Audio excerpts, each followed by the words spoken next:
可心上茶。是。怎么想着过来了？妹妹睡不着，来找姐姐们聊聊天。只怕是妹妹太想皇上了，才会睡不着吧。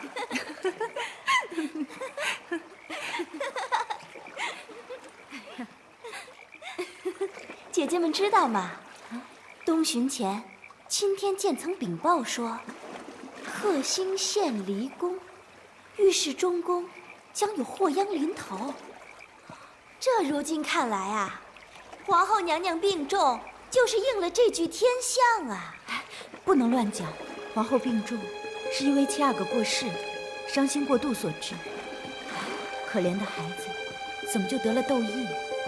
还好这一场斗役只是轰了一个七阿哥，别的阿哥和公主都安然无恙，也算是神佛庇佑了。有什么可怜的？两位姐姐没听说过一种说法吗？什么？一报还一报啊！为娘的做了什么孽，便都报应到孩子身上。这二阿哥和七阿哥都是健健康康的好孩子，怎么会都早夭了呢？梅嫔，说话不要没遮没拦的，若是给皇后娘娘听了去，一报还一报，一报还一报。本宫做了什么孽，都报应在永莲和永从身上。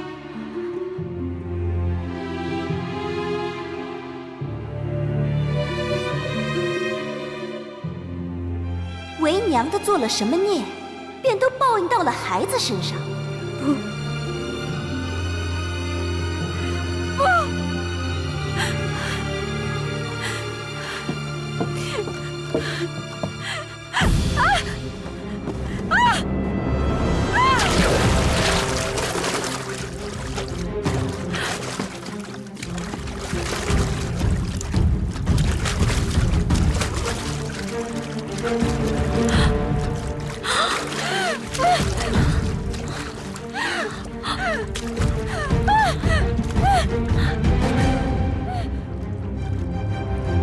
好像什么东西落水了。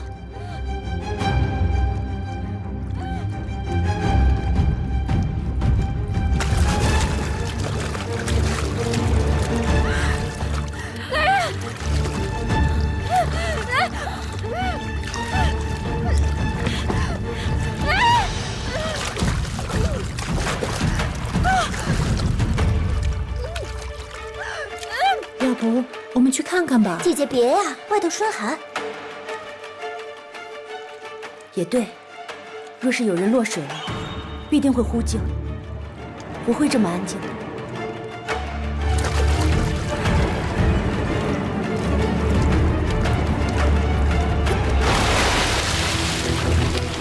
来人呐！皇后娘娘落水了！来人呐！来人呐！皇后落水了！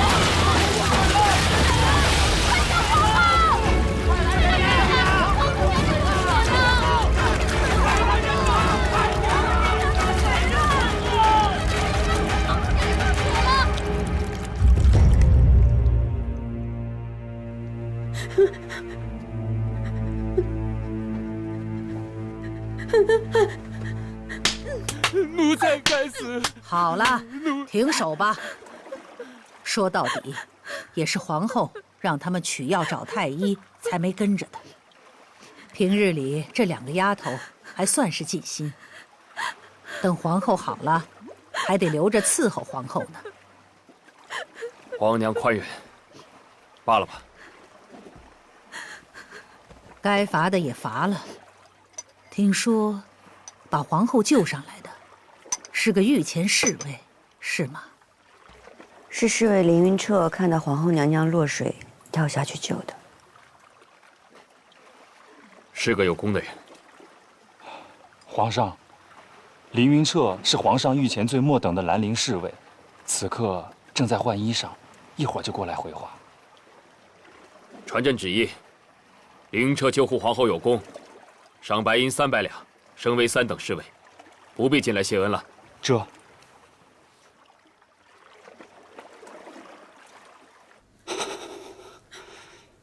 齐太医，怎么样啊？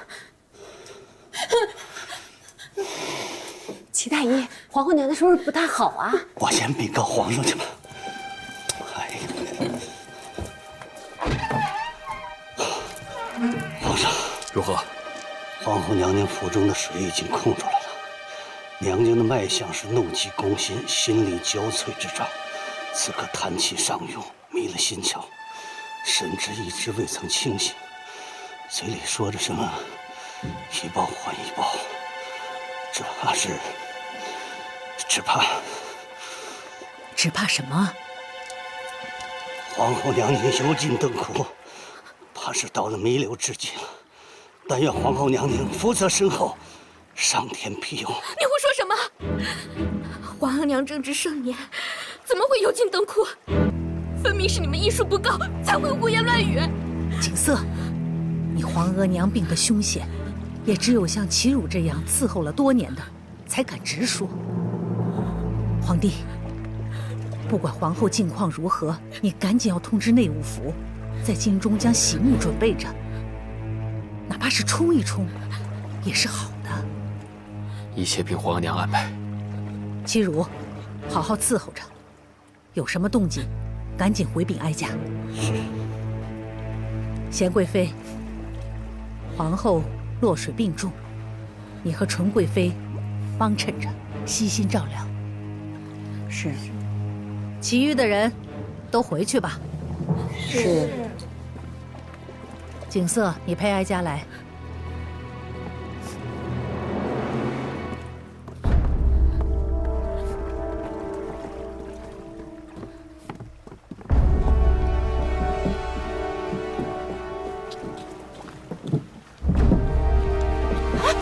没事吧，主？小心点。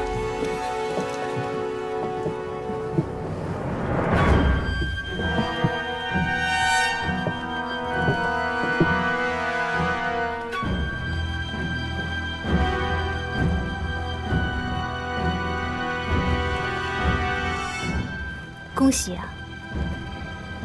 这么多年终于敬业了。多谢令贵。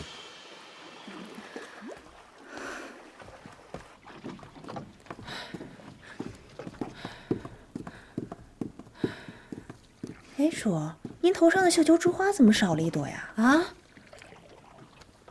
哎呀，得知皇后娘娘落了水，我就慌慌张张的，什么时候丢了也不知道。哎呀，真的是该死！这朵珠花还是皇上前七夕赏我的。要不奴婢去替您找找。罢了，现在外头正乱着，为了一朵珠花出去，会让皇上不高兴的。左右我不带就是了。皇上也不会察觉。哎，海兰，纯贵妃姐姐，去上壶好茶。是。出去伺候着吧。是。我正等着你呢。皇后娘娘病危，听着真让人悬心呢。来，我正想跟你商议此事。方才齐太医说的话你都听到了。他说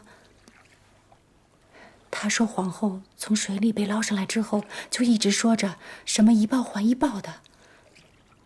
我想着，不会是方才我们说的话便那么巧被他听了去吧？还是皇后根本就是听了我们的话，气得才落水的。我们刚才听到了声音，都没有去看。你说，我们会不会落个闻声不救的罪名啊？你想太多了。方才我们真的没有听到有人呼救的声音啊，怎么会知道有人落水呢？更不会知道是皇后娘娘。对，那要是皇后娘娘清醒了，来找我们算账怎么办？哎呀，都是这个梅嫔，说话怎么这么没遮没拦呢？真是把我害惨了。这梅嫔平日也不是这般不稳重的人，今日不知是怎么了。谁知道她犯什么疯啊？你说，若是皇后娘娘真的来寻我的麻烦，该如何是好啊？皇后娘娘都那个样子了，她不会来找你麻烦的。要不，我现在就出去跪着请罪。说到底，也是梅嫔说话不谨慎，这跟你没关系的。这叫我如何安心啊？皇后娘娘是不敢来找您的。方才，她应该听到了梅嫔说一报还一报，之后就掉进河里了，被救上来还念念不忘呢。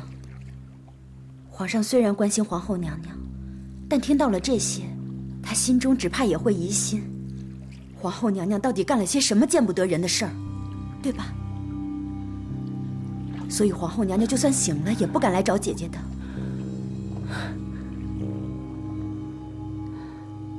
那就好，不干我的事儿，就不会牵连到我的孩子。放心吧。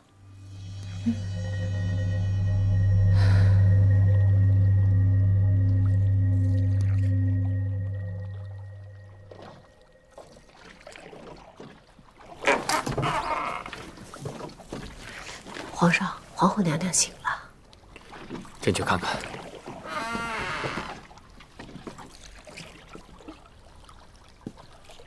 你们都出去吧。是。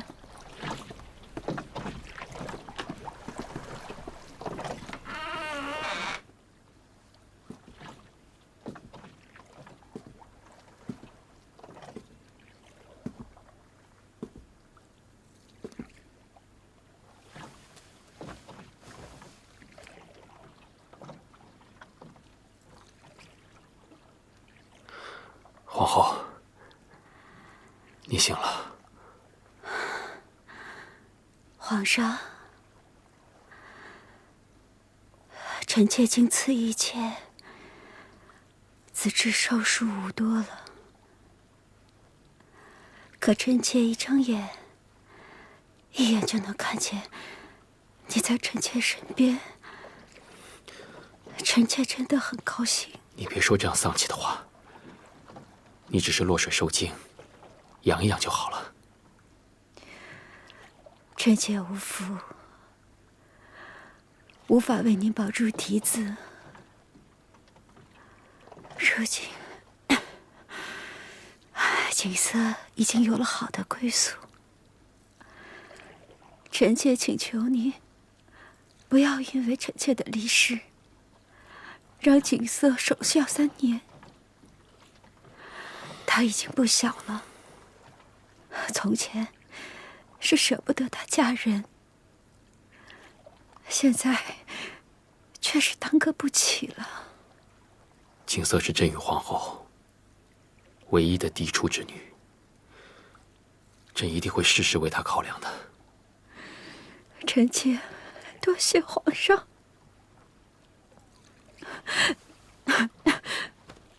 臣妾有一事相求。皇后，躺着说，躺着说。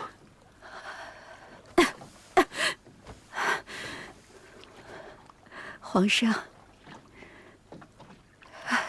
臣妾自知不久于世，臣妾以执掌封印的后宫之主身份，向您力荐继后人选。纯贵妃她胆于皇辞，勤俭侍奉，温厚祥赞，她的德行足以填为中宫。皇后，这件事情不应该由你来考量。皇后不只是一个称呼，一个身份，更是朕的枕边人。所以这件事情应该由朕来思量。恕臣妾多嘴一句。纯贵妃、淑嫔，哪怕你要另选女子为中宫，臣妾都不担心。可有一个人，他断断不能。贤贵妃出身乌拉那拉氏，先帝的景仁宫有多恶毒，你是知道的。这样女人的后裔，断断不可入出中宫。皇后好生歇息吧，不必说这些了。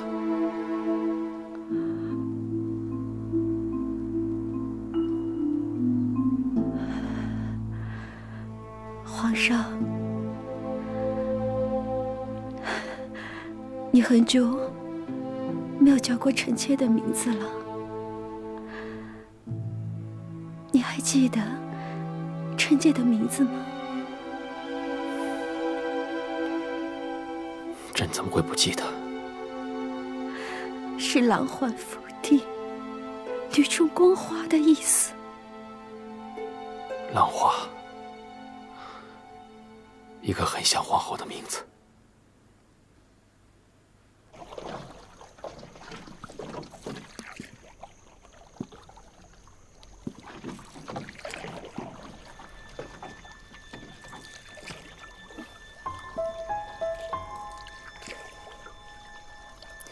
妹妹怎么深夜在这儿啊？能伺候皇后娘娘的时候已经不多了，来清阙坊外站一站，表表尊敬之心也是好的。我有些不明白，你就为了一个怕字，就肯帮我做这么多？我当然怕。哲敏皇贵妃难产，母女俱亡，都说是皇后做的。你和宜嫔的孩子会嫌皇贵妃的死，我真是怕极了。我胆子小，一直不敢出手。要不是妹妹你心智坚定，换作是我，早就吓得手挥手了。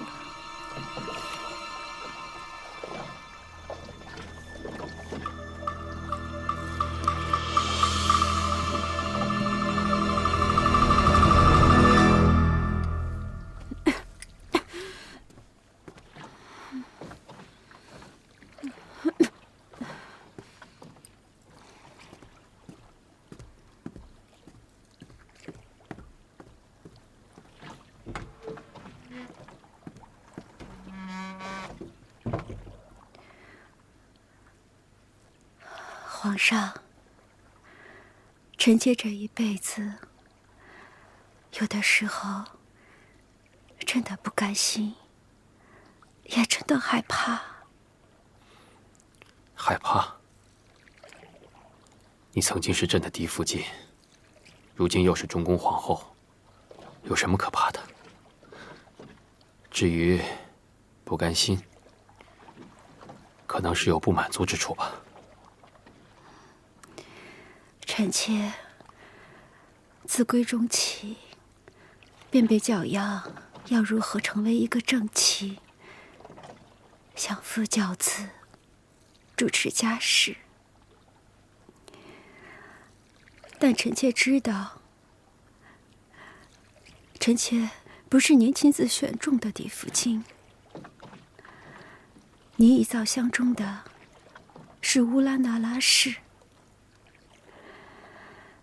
臣妾不过是先帝和皇额娘执意让你选的。你是在怪朕吗？臣妾不敢，只是惶恐不安。臣妾从未真正拥有过一个完整的夫君，更不曾完整的拥有过他的心。但臣妾不能怨，不能恨，不能失了自己的身份，一直努力做一个好妻子。可臣妾不过也是一个女人，想要得到夫君的爱恋。朕待你不好吗？你是朕的嫡妻，儿女双全，位居中宫，你还有什么好不安生的？皇上待臣妾很好，可这种好是夫君对妻子的好，不是情深爱浓。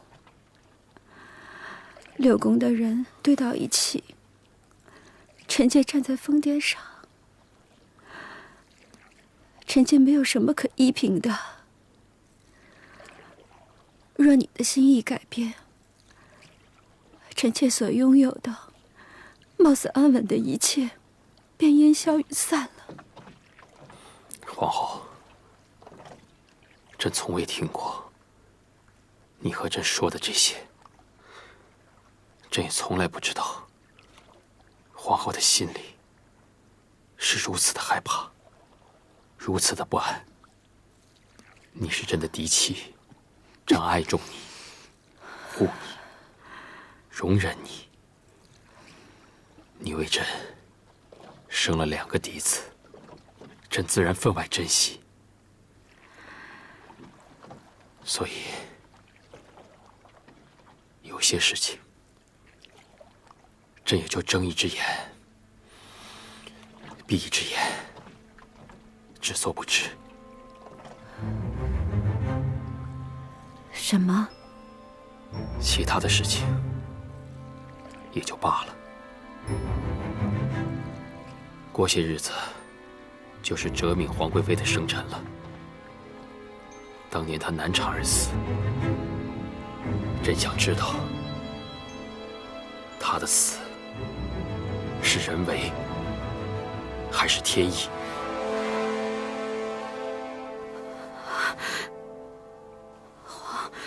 皇上，哲敏皇贵妃死后几年，便有传言说臣妾嫉妒她生下长子，所以害她难产而死。原来你也是这么想的。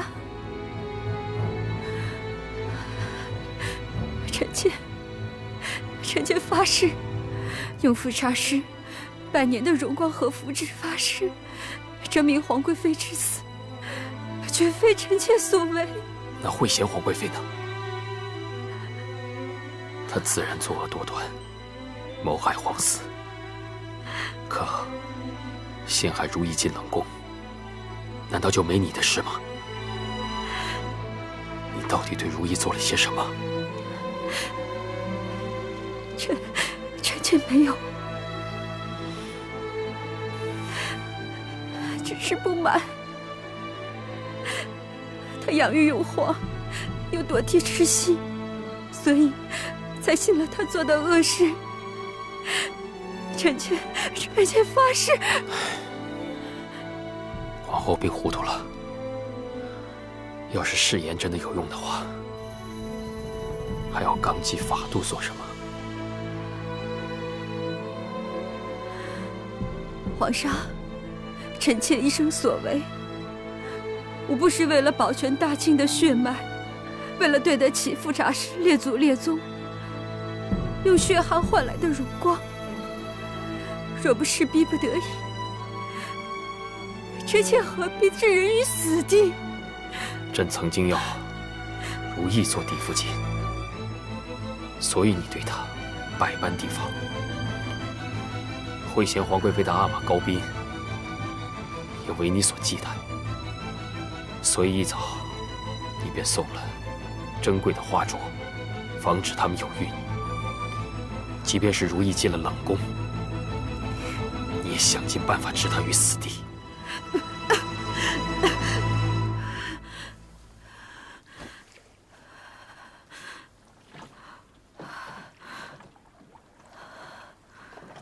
原来这些事情你一早就知道，却隐忍到今天才来问臣妾。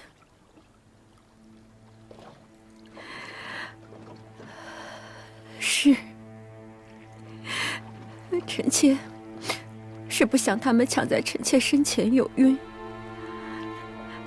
也是深恨乌拉那拉氏咒死臣妾的勇烈。